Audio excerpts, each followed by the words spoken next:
Okay, hello everyone. My name is Neil Kleinberg. I'm founder and CEO of DiliVer.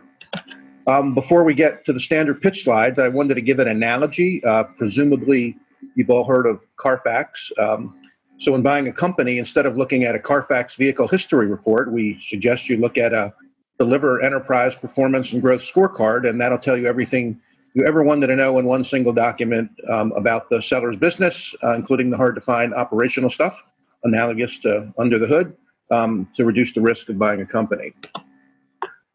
Our value prop is we're in the FinTech, M&A, or capital markets due diligence solution space.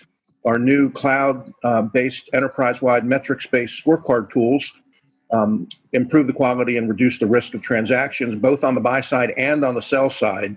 And our mantra is science for the art of M&A. We're not trying to get rid of, nor do we think we could get rid of, all the artwork in the secret M&A community, but we're trying to add as much data analytics to it as possible for purposes of due diligence. There's lots of well-known problems in the M&A community, which is very large, over $3 trillion global. Bad outcomes is the big problem we're helping to solve. But also, we like to say a huge side benefit is reducing a lot of the blood, pain, and suffering normally associated with the due diligence process. So a more strategic, outcome-focused solution is needed to bridge the gap between sourcing and integration post-transaction. We're in the FinTech M&A capital markets software space, which is almost $7 billion global TAM. Over half of that's in the US, and it's a growing TAM, almost 14%. Compound annual growth rate. There's a lot of other software packages swimming in the pool with us. We're trying to get our own category, working with Gartner now, called Scored Due Diligence. Some of the other major players are the virtual data rooms, the deal sourcing, and the workflow products. And we sell to three different types of customers, two on the buy side. On the buy side, the strategic acquirers and the financial acquirers, which includes angel groups, VCs, private equity firms. And on the sell side, no matter what size company you are and you want to position yourself to look attractive for a potential acquisition down the road as part of your exit strategy, you can use our software as a business excellence framework.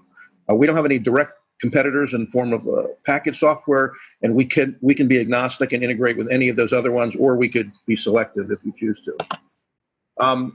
Us due diligence guys, we like to say that there's three buckets of due diligence. Financial due diligence is handled quite nicely by the bankers, the CPA firms, and the internal CFOs. Legal due diligence buckets handled quite nicely by the law firms and the internal of counsels and general counsels. But most of the problems arise from the third bucket, operational due diligence, the equivalent of under the hood stuff. So our intellectual property blows up the operational due diligence bucket into 12 explicit categories. We keep the financial and legal. So we have a total of 14 categories that we use to measure two things that most interest investors. One is enterprise performance to date, that's your track record up until now, and the other is growth potential. We try to read the tea leaves or look at a crystal ball on how you'll perform in the future. Here's a sample tier one aggregated SaaS scorecard. The 14 categories I just talked about are on the left. The first column, color-coded column, measures performance, and the second color-coded column measures growth. And in between, there's a valuation adjustment range, so you can watch how your scorecard improvement increases your valuation if you're doing well, or decreases if you're not. And all the tier two 14 scorecards below that roll into it are where the due diligence questions are stored, and the answers are stored, and the analytics are calculated. We've been in the news a lot lately. Most recently, we won the Moxie Award for being a disruptor in the whole software category. We're proud of that. And to date, we have 40 clients and 20 partners, many of them with global reach.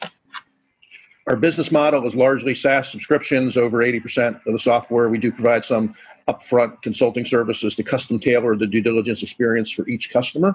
And we do have ongoing analytics, typically on a quarterly basis, with some new data as it requires updating. In terms of our financials, we closed the $500K first seed round, and now we're active in the middle of our second seed round for $1 million at an $8 million valuation cap, so we can build out our internal infrastructure in full and start launching very targeted marketing and sales initiatives. We anticipate a $2 million raise minimum next year, and with that, we'll start hitting our hockey stick growth in year 3. We see this as a unicorn investment opportunity, but a two-step one. The first step is where DiliVer becomes the gold standard of the good housekeeping seal of approval for scored due diligence. And then the second step is us integrating with select other major players in the capital market space, most notably the virtual data rooms, the deal sourcing, and the workflow, and some other ones in a very fragmented market. So we have an integrated suite, think NetSuite for M&A, where we're the special sauce. We've got a full team of executives and advisors since day one. Several of them worked with me in my previous companies.